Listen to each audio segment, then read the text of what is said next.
Et les acteurs montent sur la pelouse, sous la houlette de Wesley de Kremer qui arbitrera cette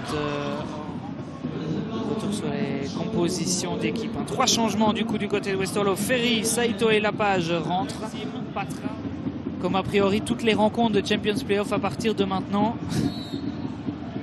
pour l'Union et le club de Bruges en route vers le titre. Bon, avec Akimoto.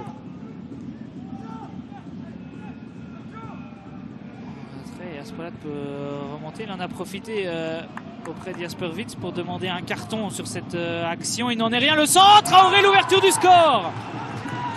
OHL qui vient un petit peu refroidir l'ambiance du Cup. Et après 9 minutes, les louvanistes sont devant.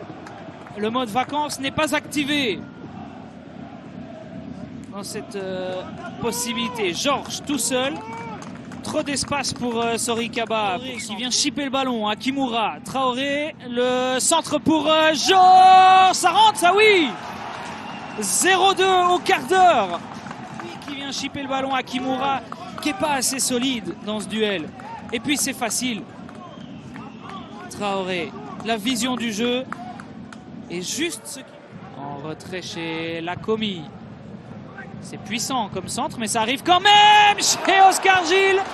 Et Kian Vassen, parce que c'est la douche froide ici. Je vous disais justement qu'il y avait encore de la place pour un but.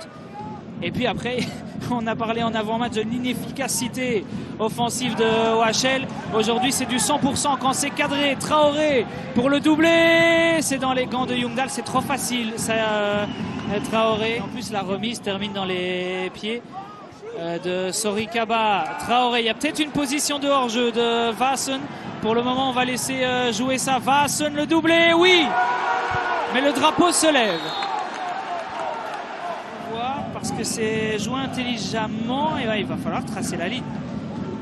Ça se joue pas à grand chose sur la caméra, sur l'angle de caméra qu'on nous offre. La finition de Kian Vassen.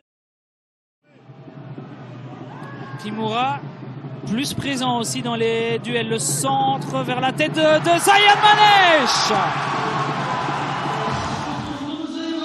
Et tout démarre de Kimura qui sort de position. Et ouais, Sayed Manesh tout en restant lucide sur le fait que la première mi-temps était parfaite. Wouter Georges qui offre le ballon à Sakamoto face à Leison. C'est 2-3 entre les jambes de Tobelès. Regardez ce contrôle trop long. Et Sakamoto, bah, il est vif. Aspolat, la puissance dans son pied. Ça arrive chez Ferry dans les gants. Ouais, ici depuis 10 minutes. Tout ce qui tournait en faveur d'OHL. Je suis prêt pour le centre, mais il va falloir que je sois prêt pour la frappe aussi. Aspolat, qui va tout seul, passe au-dessus du but. Et donc à l'heure de jeu, Westerlo et le talent sans doute. Et pas de faute sur Niakosi. On lui a demandé de lâcher sa balle. Récupération donc haute pour Westerlo. Sayed Manesh, pied gauche, poteau de Tobelès. Niakosi demande la faute.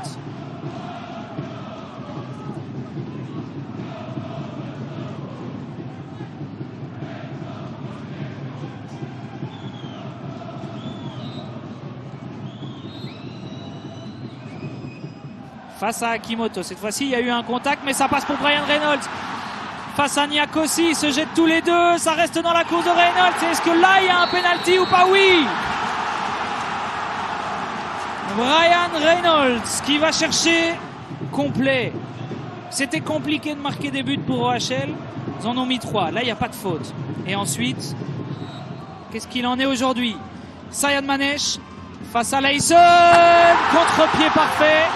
C'est la droite de Tobelès qui est trouvée et c'est 3-3. Jeu physique sur les longs ballons, mais aussi de la vitesse.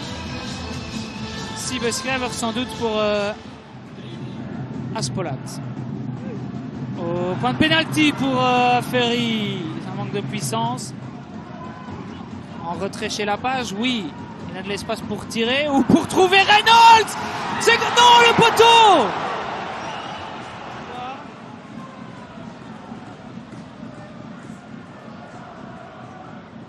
Complètement oublié, pris de vitesse par Teclab. Et il va toucher le poteau, Ryan Reynolds. Le geste parfait pour se jouer de Leijzen. Il va devoir aller jouer son duel face à Niakosi. Sayan Manej qui demande à Aspolat de monter, c'est le cas, mais Aspolat il est cuit. Et on va donc en rester là, 3 buts partout.